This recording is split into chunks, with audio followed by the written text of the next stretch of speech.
Hi, this is Nehal Kazim, and this is the Ad Tips for Ad Pros podcast, where we teach entrepreneurs and marketers how to grow their businesses with direct response advertising.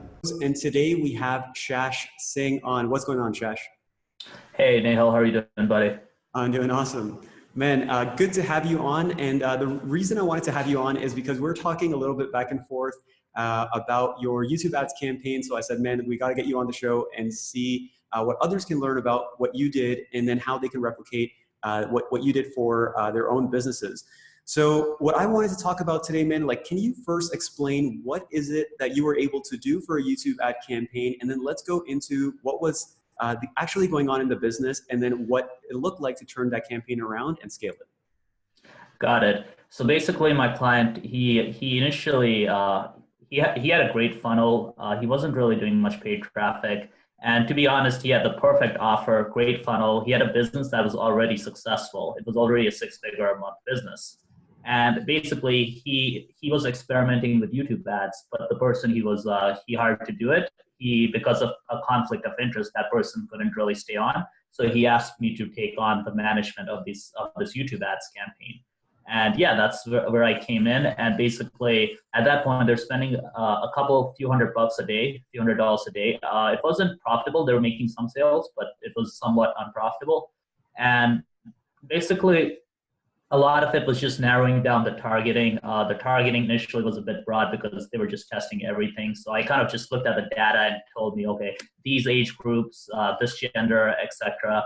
And by narrowing that and then focusing in on YouTube's interest and topics placements, which are basically interest and topics are two of the targeting options. Interests are kind of like a person is interested in a certain kind of topic or a certain thing, right? So like a fitness or health and fitness interest would be, they're interested in that kind of that topic. Right. Topics, on the other hand, are when you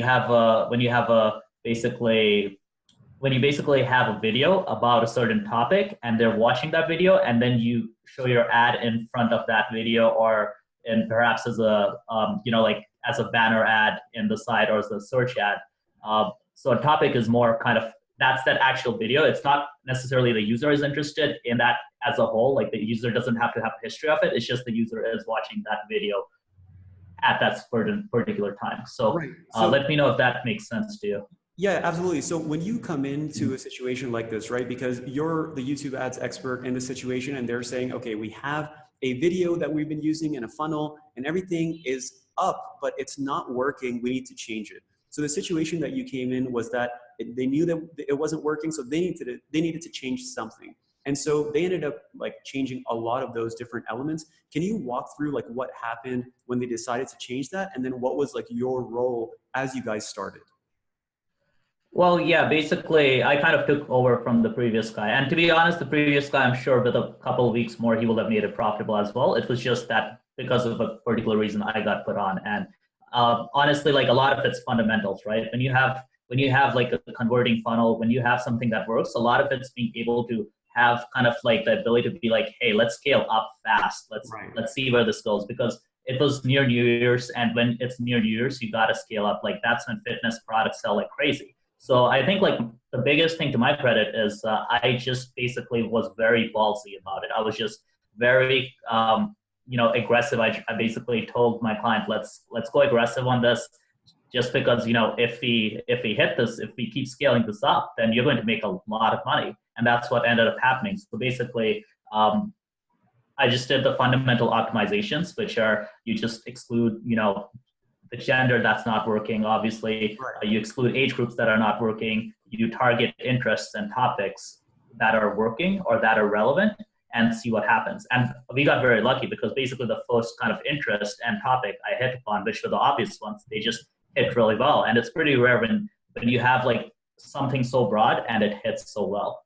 So I hope that makes sense. Yeah, I think there's like two parts to this. One is like YouTube mechanics that a lot of people might know or have experienced it, but that's like usually black or white, right? Like, let me test this, let me test that. Look, I know these are the different elements that I can test, and that's as far as that goes. But what you mentioned right now that maybe you take for granted, which is that you were more aggressive. And, from your standpoint, it's like, I was ballsy, and I went for it. And so as I've been speaking to different people, especially if they're spending like $100, $400 a day, $500 a day, around that mark, even if they have like some level of success and some level of profitability, they don't have that mindset. So can you talk about what you were thinking when you were making that decision? Because I've seen different advertisers and entrepreneurs that are spending $1 and making $2, but they're happy with that just at the $100 to $500 a day level. Got it. So for some context, we basically scaled from a few $100s a day to around 5,000 plus within maybe like, I think it was 10 to 15 days, something of that range, like a couple of weeks. We basically like scaled from 200 to 250 to 5,000. Okay. And obviously that $5,000 a day we didn't keep it like long term because that was New Year's. So it was like a very, very, crazy time. And the reason I really went for it is because I just knew that New Year's is coming up, and that's when fitness products sell like hotcakes. And I just basically thought of it this way: hey, I know my client's already making a ton of profit. I know he wants to, really, he's definitely a more aggressive type. He's not very conservative. Right. And I just told him, hey, let's push it. Like, we're profitable right now with YouTube. It doesn't seem to be any penalty for scaling fast. I know on Facebook, sometimes you have issues with scaling. You have to be a lot more careful. But in our case, we had these huge audiences that were just doing well. And yeah, we just decided, let's do it. So this is important for someone who's listening, especially if they're doing the ads themselves or they have someone on their team like that. Like, you guys were on the same page, where this wasn't like a make or break campaign, which is, of course, you want it to be successful, but if it completely bombs, it doesn't completely destroy the business, right? So even if it's like breaking even, in that case, when that new video did launch, it was profitable, you guys just went way more aggressive. And so someone who's in that mentality, who might have a campaign who's already like breaking even or just above break even, like, what's your advice to them? Because I've seen many entrepreneurs get stuck at that level where they're just happy spending the money that they're spending and they're not trying to aggressively push. So what advice would you have for them, whether they're doing YouTube or Facebook ads? Okay, so basically I was very lucky because I had a really, really awesome client. Like, he's just very, very supportive. He just basically, whatever advice I gave him, he followed it. He'd always give me new videos. So the first thing is you gotta have initiative, right? Whether you're managing your own ads or whether somebody else is managing them, a lot of it's really on you, because I can't, make your videos for you. I can't do everything for you. You also have to put an initiative. So I think that was one thing. The second thing is, in terms of scaling up with YouTube, especially if you're breaking even or making a small profit and you have the cash flow to sustain it, I'd suggest like go ham, because the break even, maybe like, let's say you're measuring break even in a 7-day period. In a 30-day period, that's obviously going to be a lot more profitable. So it also depends on the kind of time period you're looking at. But even if in a 30-day period you're breaking even, if you have a lot of cash flow and your business can sustain it, I just suggest going as far as you can while breaking even, because the great thing about YouTube is, the branding effect is so powerful that the long-term ROI is just crazy. This YouTube ads campaign that I managed for my clients, it got him into Vice magazine. It had basically other YouTubers give him massive amounts of attention because they were jealous, or they saw the ad and they basically, wanted to make a parody of it or just hate on it, etc. So in a way, like, when you have a campaign that's scaling well on YouTube and it's breaking even, I think the branding effects are very powerful, and even more powerful than Facebook, because on YouTube, when you're doing in-stream ads, which are those ads that run before other videos, those in-stream ads are just so powerful for making an impression, because people just really see what's it's right in front of their face. It's not like they're scrolling through their newsfeed and they can ignore it. They have to literally, skip the button, right? Right. So, and the other thing was, we also just saw massive organic YouTube channel growth too. So if you already have a YouTube channel, and let's say it's got 30 to 40, 50K subscribers, and you're already generating sales from organic YouTube traffic, if you add paid traffic to the mix, it's like adding rocket fuel to your organic presence. Right. And so, man, I think what would be super helpful is that if you can take people through the journey of restarting that campaign and using this new ad and that new timing, where it's just like perfect timing, where there's a new funnel, new video, and really good time of the year where people are ready to make the decision. Like, how did the campaign start? And then how did you get it to 5,000 per day? Well, so the funnel was already something that they had really tuned up. So the funnel, basically his team had done an amazing job of building that funnel. And that was something they had for a while. And so basically all I had to do, we're just pushing traffic to a funnel that's already created, but they hadn't really driven much traffic to it. Right. The video itself, yeah, basically that video was shot basically a couple of weeks before, and that's what they were starting to test with. And then I just came in and started to really optimize it. And the video itself was a very, very well done video. It was a very cinematic video. It caught attention right from the start. There was a very clear call to action. There was social proof elements. There were just so many elements that made that a successful video ad.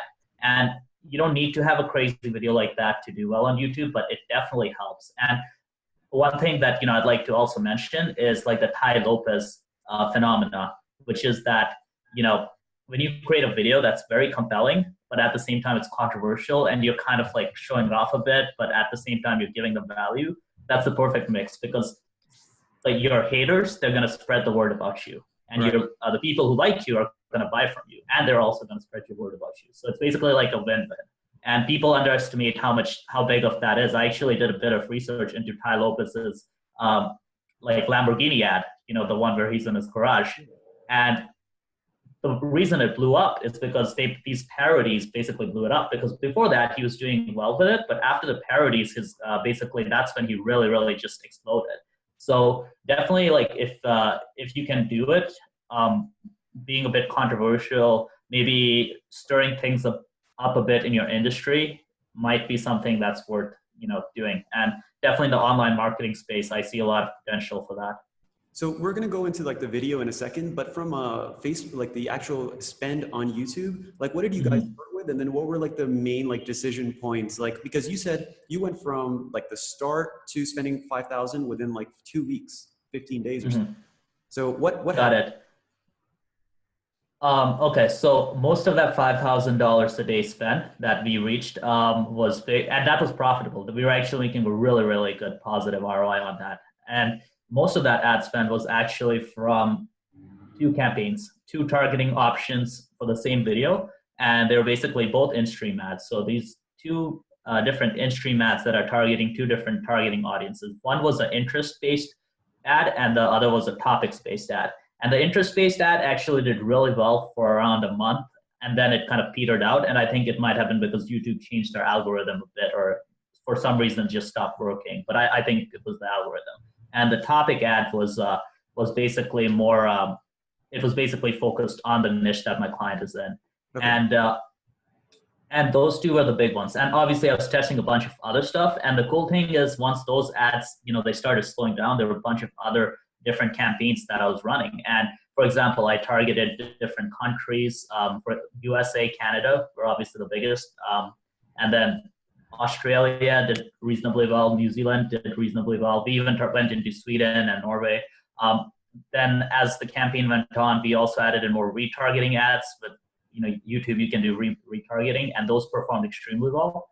And yeah, we also added some Google Display Network in there. But initially, for that scaling up to 5K, it was honestly just basically finding 2 campaigns that are working really well and just deciding to scale the heck out of them while the numbers kind of made sense, based on because we were basically seeing that the more we scaled, like the ROI was maintaining. So yeah, let's just be aggressive about it.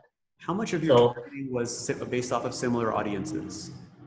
So similar audiences at that time, to be honest, it wasn't much. It wasn't like at that time, it wasn't very strong. I believe right now it's a much stronger option. Also at that time, I didn't realize that, a better option is to do a similar audience and layer in another level of targeting, which is what I would do if I were to repeat that experiment. But the similar audiences I did use, I just kind of tried them broad and they weren't working that well. But I would definitely 100%, if you're running YouTube ads right now, because Google keeps working on it, so it's basically, this was a while ago. So the fact that Google keeps optimizing and improving upon the features means that, you should definitely try out similar audiences, but try layering it with something else. So try similar audiences plus an interest. I think that could be a good way to go. So like the mechanics is something that we've been talking about right now of like, you're mentioning how you're actually targeting and how you're spending money and how you're scaling. But from a video standpoint, can you explain what made that video successful? Because of course, like we can't show the video right now, because of client confidentiality. But right now, in terms of someone who's listening, what is it that makes a successful video? Or at least in this case, why do you think the video was such an important part to making this campaign successful? Got it. So, okay, so actually we had multiple successful videos, but that one video was the most successful that lasted a long time. But we did have other videos that worked really well. So one of the reasons that the video did well, one I call it the Tai Lopez kind of formula, which is controversial, show off, and offer value in the same video while also being somewhat inspirational. Like it's kind of a mix of these different elements, which just grabs attention, but at the same time you're giving something useful, so people actually just pay attention. So massive credit to Tai Lopez for being basically a pioneer. And his video ads are still, every time I see them, I'm like, wow, this guy is a genius. Right. So definitely watch Tai Lopez's ads and see what you can learn. And if you see them, like a lot of those ads don't actually require like a lot of kind of, prep, right? Like they don't actually require you to have a huge film crew. You could actually just do them in kind of like your home, like selfie style. Like, or your garage. So it's, in your garage. Maybe you don't have a Lamborghini, but hey, maybe you have a friend who does. So just, I don't know, but you get the point. It's not like a hugely difficult thing, right? If the content is good and you're grabbing their attention, you don't have to necessarily have a lot of flashiness in there. But that was definitely one part of it. Another part of it was that the introduction was extremely attention grabbing. The introduction was basically something that's just, you see it and it's very like different than other YouTube ads, because you see all these auto companies running ads and it's an ad and it's a crappy ad and it's just absolutely offers zero value to you. There's nothing in there that's just like, interesting to you. But this introduction actually creates a lot of curiosity. So you want to try to create curiosity in that introduction. And it was a very cinematic kind of ad, and the director and my client, they did an amazing job for it. They both thought of this ad, and credit to them for creating something that, just did extremely well. So getting ready for this interview, we posted in the Ad Tips for Ad Pros Facebook group, and there's a couple of people who asked questions. And one of the questions from Leandro was like, how good do these videos need to be? Because I've spoken to a lot of entrepreneurs, and this is something that stopped some of my clients as well, which is my video quality isn't good, or my lighting isn't perfect, or I just don't have a crew, or I don't have a video editor. There's so many different mental obstacles or just excuses to actually get started. And there's just fear, they don't want to look like an idiot. They don't want to do it bad. They don't want to waste their money. So there's a lot of different layers to that. If you're speaking to someone who already has profitable campaigns on Facebook, for example, and they want to start doing YouTube ads, what's your advice to them when it comes to that video creation and how they can overcome that to at least get started with YouTube advertising? Got it. So in Leandro's specific case, he runs an e-commerce store. Right. So for e-commerce clients, or even for any kind of clients, right? Like any type of clients where they're basically any type of client, you can always get started with retargeting. Retargeting is really simple. So the number one way to get started with retargeting that's extremely, extremely easy, that you don't even have to do any work for, is to just get customer video testimonials and maybe mash them up into a video and run that as a retargeting video ad to people who, are website visitors, or people who visited that product page, or people. It really depends on the amount of traffic you have. But if you have a lot of traffic to a particular page, you can definitely retarget that particular page. And how do you get those video testimonials? Well, it's very easy. I'll just basically take your formula, which is you just basically email your customers, and you perhaps offer a giveaway. And I think you can just say, hey, if you give a video testimonial, you'll be entered into winning this product. So definitely, I don't think that's like a hard thing to do. And if you get a few video testimonials, you can put them together in a video, hire a video editor for like $30 to kind of add some music and do that. So that's definitely one way to go about it.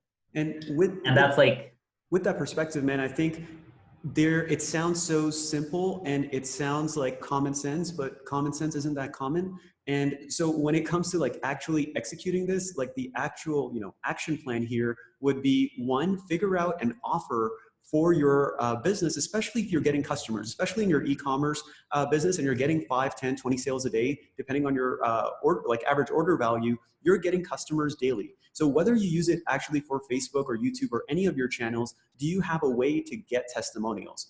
That's number one. That should be part of the follow-up sequence when someone buys. Step two is whether you're using it for Facebook ads or anywhere else or YouTube ads, where else are you using those testimonials, period? Because there is a compound effect of what that happens, whether you're putting it on a page where it's a wall of love, things like that, those go a very long way. And so then what Shash is saying here is like, take this concept where you're creating a system out of it. Instead of a flash campaign, create a system out of it. So every 10 buyers that you get, or every 20 buyers, you get a photo testimonial, a video testimonial, something that you can use. And then from there, you can create a MASH video where you can hire someone on Upwork, on Fiverr, and implement that within 7 days, within a week, get that out. And then now you have a video asset, not only for the purposes of promoting on any of your channels, but you have a system to generate generate testimonials to get people to show you that they love you. And as soon as that happens, that obviously influences other people buying, but then obviously for themselves as well, their probability of buying again with you. So from all of that, like what Shash is saying, there's huge value in getting that testimonial, and that's one of the fastest way to get results from YouTube. And you don't have to do any of the work. You don't have to get in front of a camera. You don't have to create some crazy script. Everyone else is doing the work for you. And I think you mentioned, Shash, that there's a mattress client that you have that you did a similar campaign with. Yeah, so I basically got hired to just set up some basic retargeting ads for a mattress company, and yeah, the results are pretty, very solid. Basically, it was around, as you know, mattresses are pretty expensive, like $200+, and obviously there's upsells and stuff, so the average order value is even higher. And so for the retargeting, for the in-stream shopping video ads, which basically in-stream ads, which are before another video, but they also have like the little like products on the video as well. Yeah. And those we were getting a $41 cost per sale, and for discovery ads it was around $36 cost per sale, which are discovery ads are the ones that show up either below the video or on the side or in the search results. And the CPA was a lot lower around maybe a month ago, but I guess I think last month it probably just started getting played out a bit more. They just hired me to do one-time jobs, so awesome. yeah, but basically it was just like, I was very impressed because all I did was I spent 1 hour taking video they had, and this was generating like some crazy results for them, considering they're basically the numbers that are involved. And the other thing is there were so many view-through conversions as well, like so you can also tell like these video ads had a branding effect, and the view-through conversions outnumbered the actual conversions and that were reported in AdWords by around 2.5 to 1. So the view-through conversions aren't counted in that cost per sale. So if any legitimate marketer or entrepreneur is listening to this podcast right now, or watching this video, they're thinking, okay, let me try YouTube ads. Let me figure out how to at least get started, create the momentum, get to break even, so then I can get to the next level and put someone on it, or hire a YouTube ads expert, or do something from there. But usually there's like that 0 to 1. So right now, what would be like the quickest win that they can do to get started? So you mentioned the testimonial, like if you're them, how do they speed it up so they can get it done in 1 week, Oh yeah, this can 100% be done in 1 week. Basically, as you said, you set up some sort of system to get those video testimonials. You go to Upwork, hire a video editor, put that together. You set up your, you create you can either retarget your website visitors or email list. So you got to make sure the AdWords remarketing tag's on there. And if it's not on there already, you can just upload your email list to retarget non-buyers. Right. So that's like a very easy way to get started. And then once again, you have to go into AdWords. You have to create this retargeting ad campaign inside AdWords. And that shouldn't be too hard. Even if you're just starting out, setting it up shouldn't take more than a day or two. And yeah, that's like a very easy way to get started. And You know?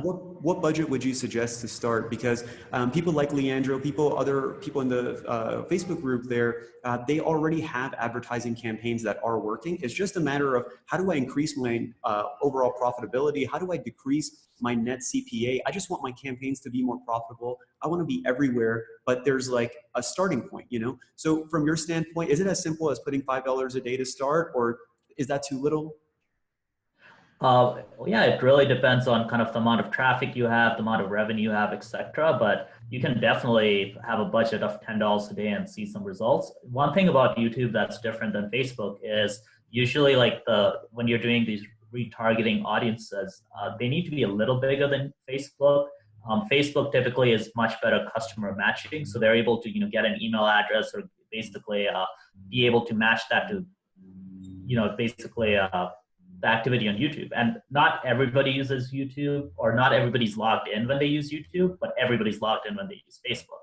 So Right. because of that kind of factor, usually you do need a slightly bigger audience. But I think if you had, let's say, maybe a list of 1,500 non-buyers, or maybe you had like, let's say you have 1,500 to 2,000 visitors to a page each month or even each week, and they're basically non-buyers, I think you can definitely retarget those people with like $5 to $6 a day. And once again, the bigger the list, the more you can retarget them. But yeah, I think with a few thousand people, that's where we've had some really good retargeting results on YouTube, and the cost per acquisition per sale have been really low. So someone who's already like posting videos on YouTube and they haven't started the ads yet, one of the things that you mentioned is as soon as you start doing advertising, people start going to your YouTube channel, and there's like an organic process that like happens as soon as you start doing ads. Can you talk more about that? Because that sounds like the dream. Yes, so that's actually very, very cool. Basically, if you have an organic presence on YouTube and you're running paid traffic, there's like the synergistic effect, which is pretty awesome. Because on Facebook, your organic presence, like it honestly does not matter that much unless you have like a Facebook group, in which case I think it matters a lot. But usually if you have like a Facebook page itself, the reach isn't that great. Right. But on the other hand, YouTube, when you have like an organic presence, these people are basically watching your videos over and over again. And so they're basically loyal people. So you can actually retarget these organic YouTube traffic with ads. So you can retarget people who watch videos on your channel. You can retarget people who are subscribed to your channel, and you can retarget them with video ads. So that's like one way of doing it. Or, that's helping basically you're getting these people that are interested, but you're converting them into leads. And yeah, Alex Becker actually has a really great video on this as well, which basically is kind of the strategy. I was also using this with my client. But the other strategy, which is really awesome as well, is where you're using paid traffic to just add like fire to your organic presence. Because when you're driving, so when you're doing in-stream ads, people will definitely remember you, and some people might actually search for you and then find your channel. When you're doing video discovery ads, which are basically the user has to click on them. So those are the ones that shows up in the YouTube search results, or in the YouTube kind of like the sidebar or below the video. When you're doing the discovery ads, people have to click on it, and you can actually have them go to your channel's like page. Or even if they go to your video, it's like there's a subscribe button there, and a lot of times they'll watch other videos as well. And YouTube actually allows you to track how many subscribers you're getting from your paid traffic efforts. There's a column, like basically a metric that shows you the number of subscribers that watch an ad and then they subscribe to your channel. And that's for a 7-day period. So, but yeah, pretty useful stuff. Awesome, man. So here's like my biggest takeaways from everything you've been telling me so far, which is first, when it comes to YouTube ad success, there's a few different elements, everything between, technical YouTube setup, the mindset around it, the video, and the funnel. And even when you have all of that ready, there's a huge advantage when you're doing traffic straight to your YouTube channel, or just with the intention of blowing up the organic, because the dividends of that are so much longer. You get subscribers, you get views, you get people who are organically coming into different funnels with different calls to action. All of this other stuff happens. And for people who are just starting, they could spend $5, $10 a day, like you mentioned, and get started with just testimonial ads. And that sounds so simple. if you have a business where you already have buyers, that sounds like such an easy and quick win to implement. It doesn't sound very expensive, and it's a simple test that you can implement in the business. So Shash, this was awesome, man. For anyone who's interested in reaching out to you or wanting to work with you, what's the best way that they can do that? So you can go to my website. I'll put a link. Well, it's shashsingh.com/YouTube. So Awesome. I'm offering a free strategy session for YouTube ads. So, we can see if your business is a good fit for it. Awesome. And what we'll do in the Facebook group as well, if you Google or if you go to Facebook and just search ad tips for ad pros or go to adtipsforadpros.com, what you'll see is that we're going to put a link there for some of the stuff that he's been sharing and one of the strategies that you can use from a retargeting standpoint and how to implement that from start to finish, including what to do with influencers and how to use their name and their brand and everything that they've built over years and use that in your own marketing for free. So we're going to show you that. Go to adtipsforadpros.com and you'll get access to the Facebook group, and then we'll give you that strategy so you can implement that in your business. So thank you again, Shash, and we'll speak to you soon. Sounds good. I had a great time on here.